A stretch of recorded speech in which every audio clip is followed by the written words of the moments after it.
到了千年圣树前，这树大的像人张开了手臂一样，看上去已经成精了，难怪把人葬到树上面会尸身不腐。可是怀禅碰到树藤的一刻，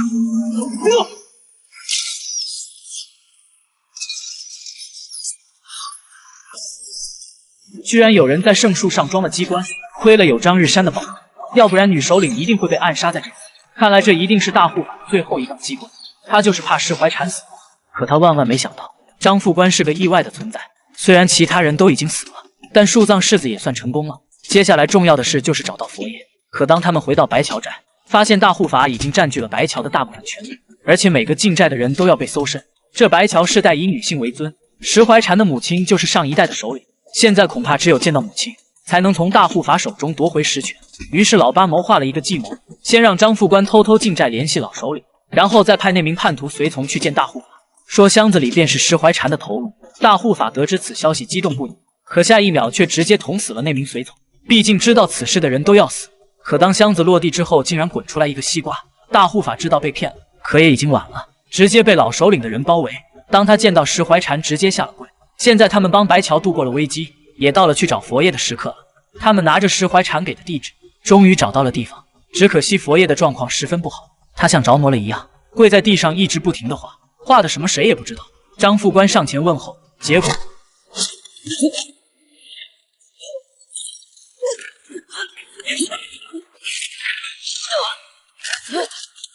就连八爷也差点死。我也是啊，没事。八爷，你说，看来佛爷是被心魔所困。当年的东北张家到底发生了什么可怕的事？看来只能回到根上找原因。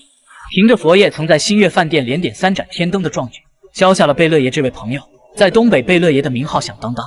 虽然谁也不知道张启山的老家在哪，但他一定可以通过身上的穷奇标识找到以前的东北张家。果真不出所料，贝勒爷还真就打探到了这个神秘的穷奇家族。按照地图上的位置，他们应该到了东北张家附近。就在这时，佛爷突然惊醒过来，他似乎感受到了什么，随后又出现一批人在追他们。听说张家人在外围设置了生死线，非本族人入内者死。在这个时候，他们也顾不上那么多，直接去生死线的入口。在雕像附近有很多尸骨，非我族人，入内者死。看来就是这里了。后面日本人追得紧，张副官去对付日本人，让老八保护佛爷。算命的不想死在日本人枪下，拼命驾马冲过了生死线。结果说好非本族人入内者死的，可他们什么事都没有，就连张副官也顺利穿越。可到了小鬼子想冲进生死线的时候，却连环发生了爆炸。这到底是什么机关，可以把人的血脉分得这么清楚？在这里要解释一下，佛爷和张日山都是东北张家人，这也就是他们为什么安全的原因了吧？当他们进来张家古宅之后，发现这里已经被遗弃多年，并且阴风阵阵的特别冷。不好，嫂子，此处大凶啊！见佛爷反应极大，他们抓紧去寻找线索。在这个过程中，老八无意间窥见天机，他仔细看向掉落的花，这是龙脉走向，非礼勿视，非礼勿视！这把齐铁嘴吓得一直向祖师爷请罪。等他走了以后，那幅画又自己卷回去。所有的房间都被查过，没什么对佛爷有用的东西。随后他们走向后面的鼓楼，大家注意看这里。这时候左前方那把椅子上是没有人的。佛爷靠近大顶上的穷奇以后也有了反应。这时副官发现那把椅子上竟然坐了个人，可他刚才的确不在那里。这人看上去是个孩子，可实际上他就是张家族长，也就是《盗墓笔记》中的闷油瓶张起灵。他说佛爷知道太多秘密了，落叶要归根。随后拿了一块牌子给了尹新月，几人想要进门，可门是锁的，只有族长一挥手才可以打开。进入张家鼓楼以后，新月把那块牌子放到了暗槽中，随后地面升起一句石棺，上面还有红色的麒麟眼睛。副官说这是张家人的考验，意思就是说要有一个人进去，一命换一命才可以救佛爷。新月丝毫没有犹豫，就把自己关了进去，可见他有多么的爱佛爷。这石棺将他带到了地下，新月走出去，发现这里全都是涌动的机关。就在这时，远处一只巨兽朝他飞了过来，这正是上古神兽穷奇。本以为新月会在这里一命呜呼，可谁又能想到，此时手上的2响环开始发光，吓退了穷奇。等穷奇盘旋1周再次攻击的时候，直接被2响环的光波打回去。这2响环是张家的传家宝，佛爷的本命又是穷奇，难道是佛爷在保护新月不成？随后副官又发现一处机关，对应那块牌子上的数字，他一一按下了机关。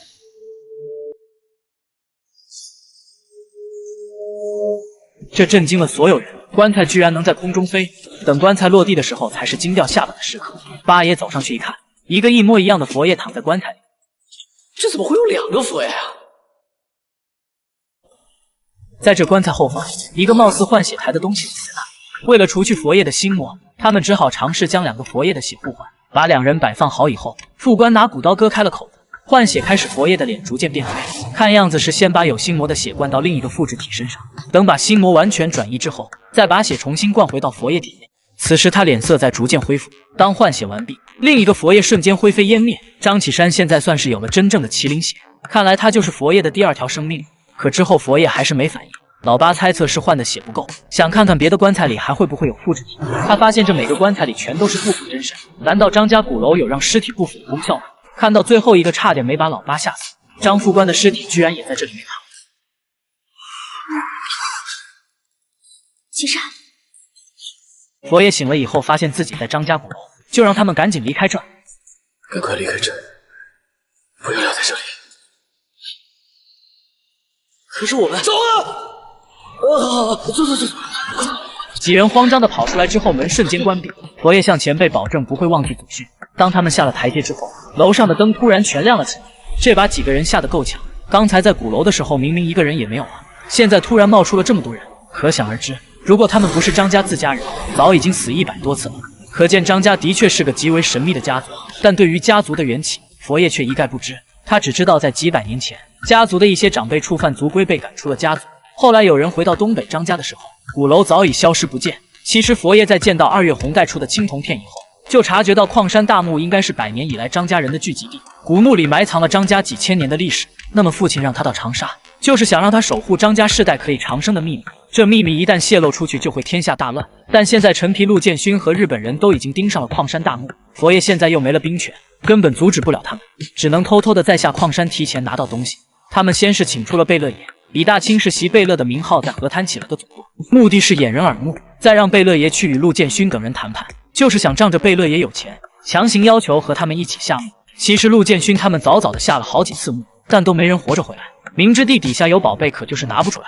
你说气不气？而贝勒爷谈判的资本正是手下的人才，贝勒爷手下的人可以将墓里的宝贝拿出来。听到这，陆建勋就是不想合作也动了心，毕竟墓里面的宝贝价值连城，谁不想从中分一杯羹呢？可没成想，到了下墓的那天，来的人竟然都是佛爷他们。虽然都穿上了专业的服装，但陆建勋和陈皮还是发现了不对，但也不好说什么，只能每家都派人跟在他们后面，毕竟只有佛爷他们才下去。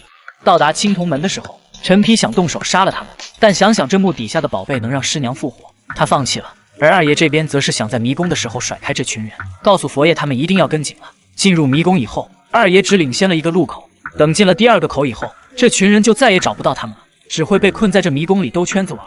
佛爷他们全速前进，已经抵达墓室大门。陈皮这边还在原地转圈，现在终于有机会提前拿到宝物了。推开墓室的大门，大殿中央是一个类似祭坛的东西。算命的见了祭坛上的石碑，直接跪地磕了9个响头。原来这矿山大墓居然是南北朝时期风水大师青乌子的墓。传说千百年前有块巨大的陨铜落入人间，陨铜有无穷的能量，并且重量惊人，无法搬运，所以风水大师青乌子就在陨铜周围修建了古墓，并将自己和陨铜葬在了一起。世人无法找到古墓，所以把这件事当成了传说。如今这传说中的景象竟被佛爷所遇到，这无疑是上天注定。但要想到达中央的陨石平台，就必须走过这几百米长的铁索桥。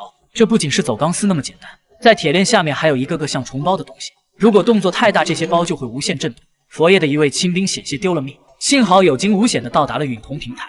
映入眼帘的就是那巨大无比的陨石，如果这陨石被他人拿来做实验，那长沙必当危在旦夕。众人四下搜索了一圈，发现水下有一具青铜棺，想必这就是青乌子的棺椁吧。与此同时，佛爷发现了事情的不对，这陨石里面好像有什么东西。佛爷拿着老八祖传的照妖镜向里面照去，出现在镜子上的居然是一具棺材。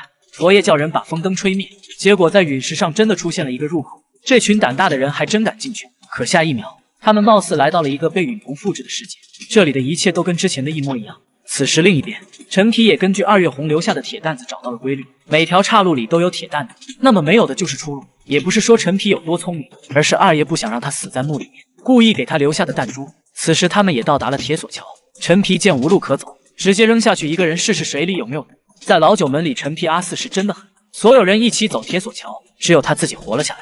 算命的在陨铜里看见陈皮追了过来，佛爷怕陈皮误了大事，就想快点找到打开青乌子棺椁的机关。随后几人发现大殿的四周分别是青龙、白虎、玄武、朱雀四大神兽，而允童下面压着的却是麒麟。麒麟是上古瑞兽，代表吉祥的意思。难道是要用血迹才可以打开吗？佛爷抱着试试的心态，用刀割破了手掌，流出的血正是纯正的麒麟血。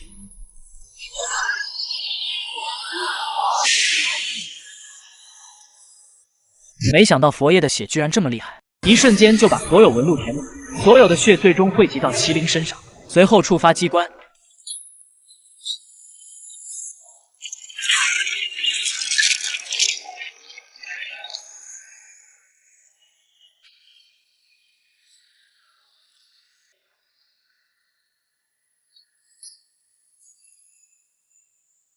原来的水瞬间结成了冰，佛爷以身试险走在第一个，没想到还真能踩住。众人来到棺椁前，由副官打开盖子，里面的景象震惊了所有人。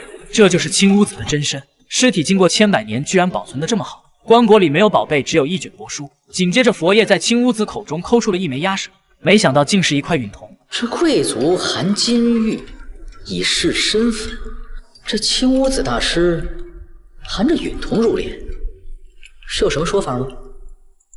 就在他们还在研究允童的时候，二爷却嘴里喊着丫头跑了出去。原来他是看了棺材上写的字，这上面写着死人就是活人。二爷一定是以为丫头还没死，回家找他去。只有佛爷知道这一切都是二爷的心魔在作祟，现在只能把他找回来。接下来也就到了全剧最烧脑的地方。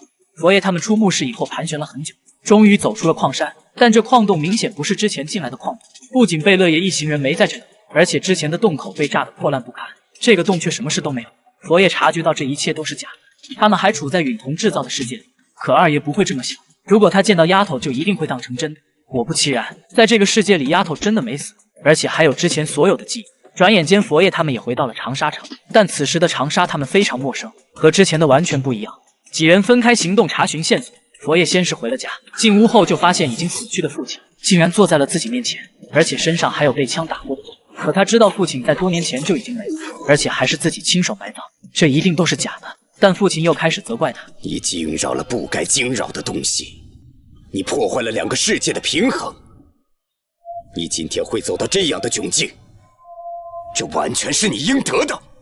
光是父亲一个人责骂还不够，又出来好多人责骂他。可佛爷下墓都是为了保护长沙，张家人不会埋怨他，更不会那么懦弱。你们是什么东西？说！说！你们是……当八爷和佛爷见了面，发现这个世界太邪乎了，哪都不一样，就连月亮都是倒挂着的。现在他们知道了这一切都是假的，当务之急是赶紧把二爷拉回来。在街角，他们遇到了正吃面的二爷，老八见丫头也在身边。佛爷，这不明摆着就是鬼魂吗？二爷明知道是假的，就是不愿意承认，为了丫头宁可独自活在这幻象中。就在这时，太阳瞬间升起又瞬间落下，这明显不是人待的地方，可把嘴皮子都磨破了，二爷就是不肯走。几人不欢而散。等他们见了张副官，又传出了更可怕的消息，他们骑着马把长沙逛了一圈。现实生活中他们没去过的地方根本不存在，全都是一片大雾，这里是死人当道的地方。无奈之下，佛爷提出让二爷带丫头一起走。带他一起走，走，我们走。等到了允童那边，你就知道他到底是不是真的了。走啊！不敢走是吧？你怕等到了那里，他会烟消云散，再死一次。没成想二爷还真敢带着他走。本以为到了允童的时候，丫头自动消失，可万万没想到啊，他们居然还真把她带出来了。好不容易出了矿山，终于见到了贝勒爷，但能把丫头带出来，这事真说不清。就连贝勒爷都懵了。现在佛爷已经知道了地下的秘密，他让贝勒爷直接把矿山炸塌，一次到位的彻底掩埋秘密。为了不让小鬼子得到陨石做秘密实验，张启山一行人准备到白桥寨避难。这路上，老八想起夫人就起鸡皮疙瘩。哎，你说这死人复活，可是天大的奇闻呐！我原本想着吧，我们走出那个允童幻境，夫人就会烟消云散。可现在倒好，这不但没有消失，反而给活下来了。你说这到底是怎么回事吧？相比之下，星月就没那么害怕，他不想知道夫人是如何复活的，只当是老天掉下来的礼物。不久后，他们到达了白桥寨，寨主无意间摸到了夫人的手，差点没把她吓晕。这手不仅冰凉，且还没有脉搏，但他并没有声张，而是好吃好喝的招待他们。可即使有再好的酒肉，还是不能解除老八心中的疑惑。两个世界本不能相容，但是夫人是怎么走出来的？难道允彤真的有起死复生的能力？转过头，老八想起青乌子墓中的帛书，当时没机会细细研究，现在一定要找出这其中的秘密。原来在上古时期，天降巨大允瞳，允瞳在穿过大气层时被分成了3块，一块被东北张家人所收集，藏于长白山的青铜门后，另一块被风水师青乌子藏于矿山大墓，最后一块落入了神秘之境。如果猜的没错，应该就落在了西王母国。允瞳有着神秘的力量，可自如穿越生死，逆转乾坤。老八想了一夜，终于明白，这夫人根本不是什么死而复生，而是允瞳制造出来的幻想而已。可真相对二爷根本不起作用，他宁愿相信自己的夫人是假的。老八情急之下说出了些过分的话：“你为什么就不能放下过去，非要抱着个怪物过活呢？啊！说谁是怪物？”就在几人争吵以后，夫人端着热茶来到了跟前。下一秒，奇怪的事发生。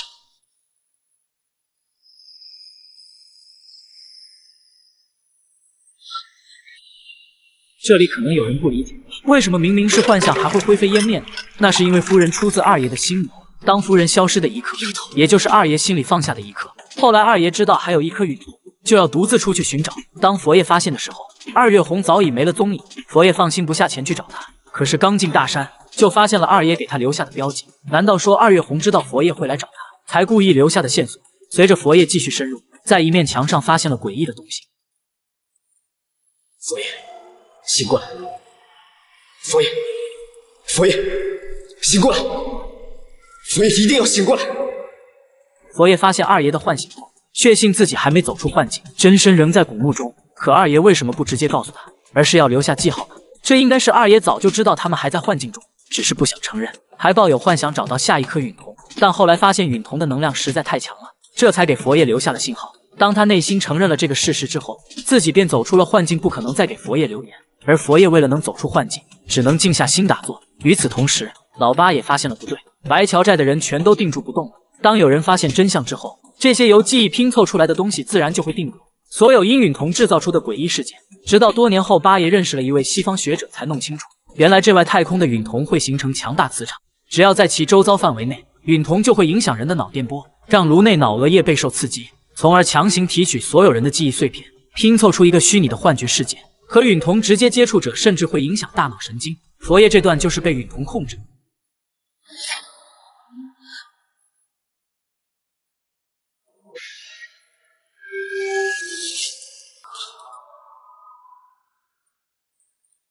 怎么也没能想到，这磁场会惑人心神到这种地步。然而这还不算什么，真正等着他们的是走出幻境后青屋子的八卦阵。佛爷几人顺利破除了八卦阵的阵法，成功走出了幻境。随之出现的就是这具被铁链吊起的水晶棺，里面的墓主人正是青屋子的真身。老八见状连忙下跪：“祖师爷饶命！祖师爷饶命！”这时棺椁下阴风骤起，把老八吓得蹲在角落不敢抬头。佛爷不知发生了什么，让老八解释：“四大堂兄，我们当中有人心魔未解啊！”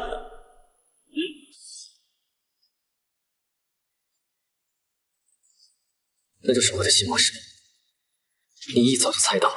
虽然算命的已经极力阻止这件事发生，但还是天意难违。佛爷深知只有打过这麒麟才能活下去，于是就叫副官把老八带走，自己一人面对上古神兽。其实，在张家鼓楼换完血以后，佛爷就已经拥有了麒麟血，同时也中上了心魔。只有打败这心魔，才会被纯正的麒麟血所认可。只见佛爷化身本命穷奇，上前对战上古神兽麒麟。按理来说，穷奇是打不过麒麟的，但佛爷自身战斗力非凡，再加上麒麟血在体内涌动，战斗力自然提升了数倍。几个回合下来，麒麟就被穷奇踩踏在了脚下。现在知道佛爷是有多狠了。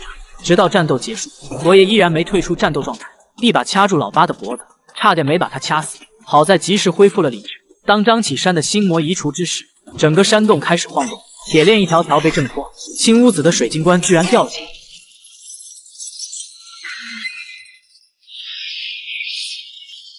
佛爷在尸体旁发现了陨瞳，等把陨瞳拿下来的一刻，青屋子的脸部瞬间开始枯萎，这证明他们已经回到了现实世界。另一边的陨石平台也开始崩塌，如果不及时离开，就会被埋在矿山下面。最终二爷他们在路口见了面，不巧的是他们在洞中偶遇了裘德考。这裘德考非说这是幻象，让他们不要相信。大哥，你好歹把书给看全了吧？这罗刹海市，只有每个人克服自己的心魔才能走得出去。心魔？我怎么会有心魔？结果一转眼，这土包子就掉进了自己的心魔当中。在这里，他见到了老去的自己，上手一摸已经没了气息，这让他几乎崩溃。原来他的心魔就是想长生不老，费了这么多心思，也只是他见不得自己老去的样子。这种绝望的打击让裘德考疯掉。当所有人都出来之后，矿山也发生了爆炸，这关于古墓的一切都被永久埋藏在了地下。出了古墓以后，佛爷把墓里发生的一切告诉了谢九。这块陨铜能发挥的威力究竟有多大，谁也不知道。佛爷怕陨铜落入小日子手中，就想着尽快把它交给张家人，毕竟张家鼓楼也有一块，放在他们那最安全古墓。于是谢九也给他出了个一箭双雕的主意，他让佛爷不用特意给张家人送去，而是想把这陨铜交给陆建勋，让张家人自己来取。像陆建勋这么贪心的人一定会中计。佛爷把陨铜交给他的条件是收回兵权，但陆建勋怎么可能给他，只是装模作样的答应下来。但只要他接了这块陨铜，他的脑袋就不保了。毕竟再大的官也抗衡不了东北张家。结果没用上一天的时间，张家人就已经到了长沙。此时的陆建勋还把玩着陨铜，做着春秋大梦呢。张家人已经进入了他的密室。下一秒，一堵石墙直接被活生生踹倒。张家人进场的一刻就自带强大的压迫感，一句废话都不说，只是挥手一剑就送他去了西北。这不是属于你的东西。所以这件事就证明了一个说法，就是人不能太贪心，否则等你后悔想哭的时候都没机会。现在陆建勋凉了，佛爷也有时间掌管九门的事了。第一个被批的就是霍三娘，他家里的长辈明白一个道理，那就是九门一体，同生共死，没有九门便没有霍家。这里面的轻重霍三娘分不清，还找个鬼精的陆建勋来暗算佛爷，当众让他交出当家印鉴和账房钥匙。其实在这厅堂之上责骂霍三娘，就是怕佛爷发飙灭了他们霍家。幸好佛爷看她是个女人，不跟她一般见识，当众替她求了情，没让她交出实权，这让霍三娘觉得有些愧疚。在接下来的九门大会中，她会宣布退位，把当家人交由霍仙姑掌管。佛爷来了。一夜之间，男人身上长满了透亮的脓包，据说这种脓包会变成珍珠嵌在肉里面。村里很多人都得了这种怪病。尹新月的表妹把这些病毒拿去化验，发现这不是普通的寄生虫病毒，而像是某种剧毒的传染病。为了一探究竟，表妹莫测决定一人前往村庄查明情况。可没成想，刚进村庄就遭到了歹人的劫持。尹新月好几天找不到表妹，就只能让佛爷去医院看看发生了什么。结果一打听，所有的人都不知道莫测去了哪里。当他们问到李主任的时候，这个主任显得有些紧张，而且还在屋内烧掉了一些照片，应该就是关于病毒样本的照片。佛爷警惕性极高，知道有村民感染上了病毒，就怀疑是日本人所为，立马让副官对这个主任展开调查。在副官的逼问下，他们得知寄生虫病毒是从黑桥寨而来，并且黑桥寨附近驻扎着大量日本人。佛爷决定必须将此事查清，他和副官秘密来到了中毒的村庄。这村子异常诡异，一个人都没有。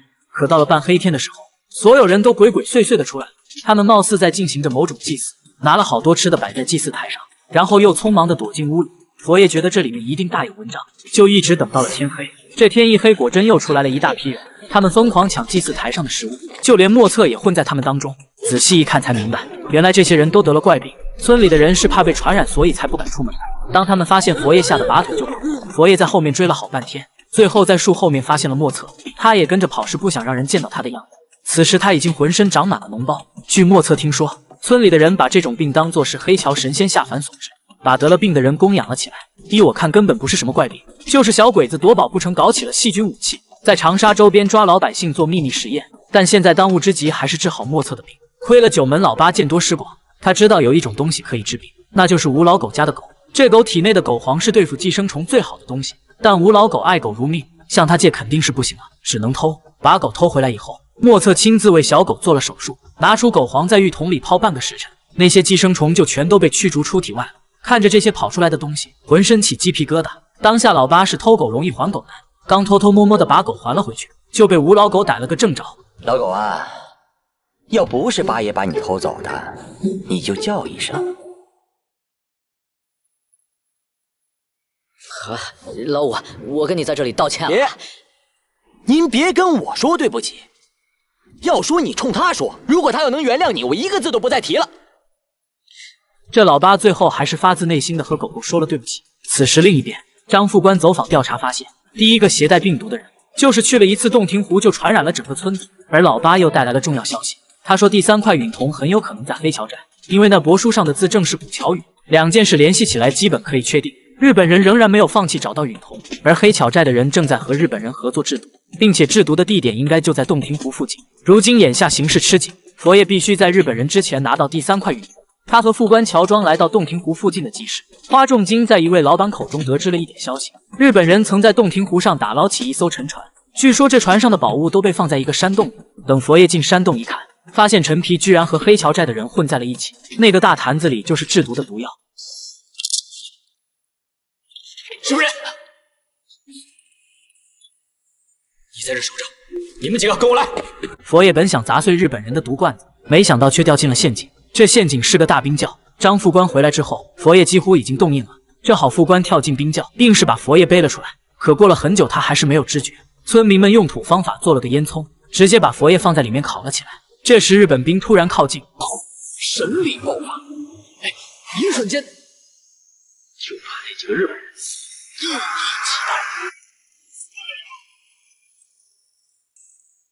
昨晚的事情我有点失态，真的不好意思。佛爷过谦了，东北张家果然神秘，让我大开眼界。佛爷苏醒后，第一时间就前往黑桥寨，他不能让日本人找到允童。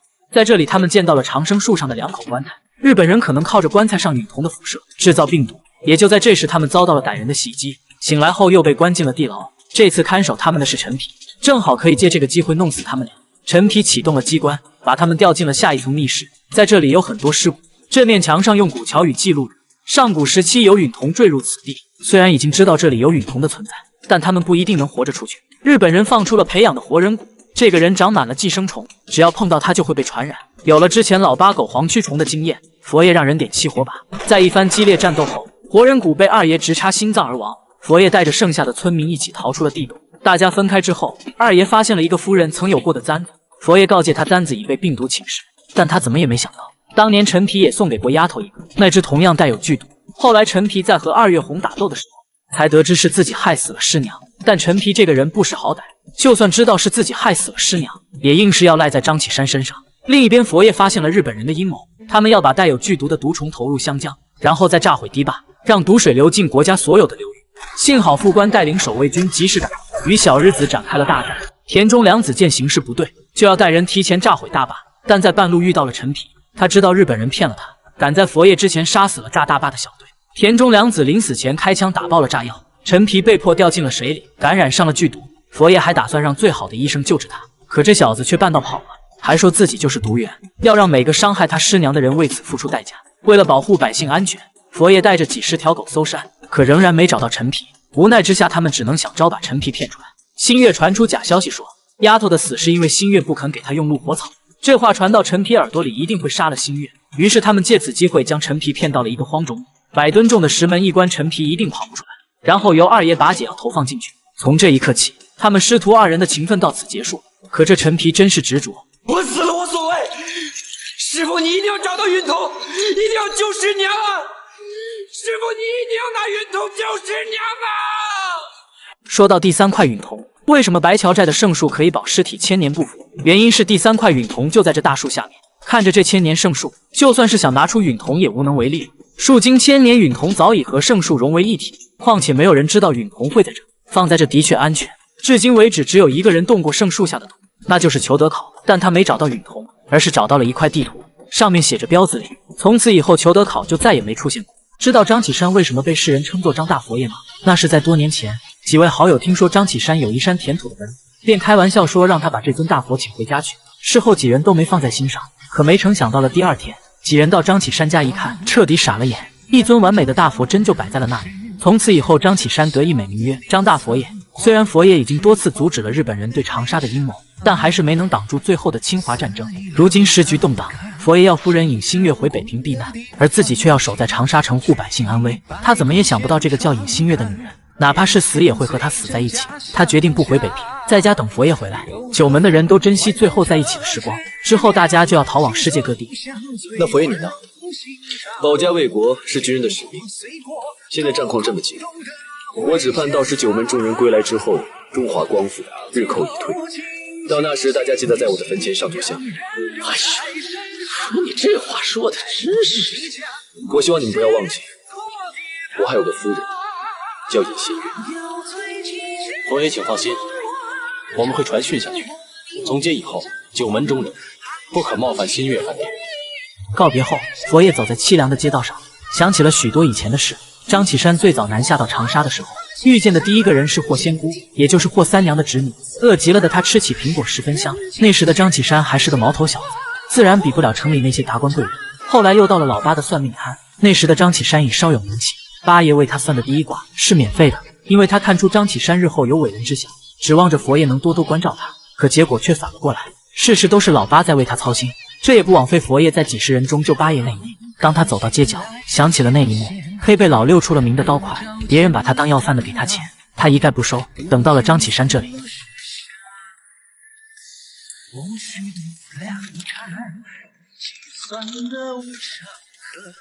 走到城外的村庄，当时的吴老狗还是小五子，满身伤痕，带着一只狗狗靠在树上，手里还攥着拼命换回来的帛书。此后佛爷事业蒸蒸日上，成为了长沙九门之首，对九门中的哪一门都是掏心掏肺。二月红也成为了他的至交。可在1939年的那个秋天，只有他带着一群士兵在守卫家园，天上飞满敌人的战斗机，地下是四处逃窜的百姓，一颗颗炸弹无情地落在我们的土地上，它伤害着我们的百姓，我们的士兵。在集体轰炸中，只有我们的好副官时刻保护着佛爷，恐怕在副官眼里，佛爷才是他的命吧。就是这样一位英豪，到底值不值得每个人为他拼命？只有你们说了算。如今城里的士兵死伤惨重，但敌人却依旧没有停止侵占的脚步。人可以死，家不可以丢。我身为军人，满腔热血，为长沙的百姓而洒。希望有一日，你的后代子孙在你们的坟前磕头上香时，会记得1939年的秋天，你们跟着一个叫张启山的人，在抗日前线拼尽最后一口气，流干最后一滴血，守住了咱们的家园。中国人是不会倒的。也就在张启山准备殊死一搏的时候，一群狗狗冲进了战场。狗五爷来势汹汹，挥舞着砍刀；霍三娘也化身女侠，英勇杀敌。神机妙算的九爷也打起了黑枪，就连坐在轮椅上的老三也来杀敌。他们都没有走，而是为了九门同在，帮佛爷共守家园。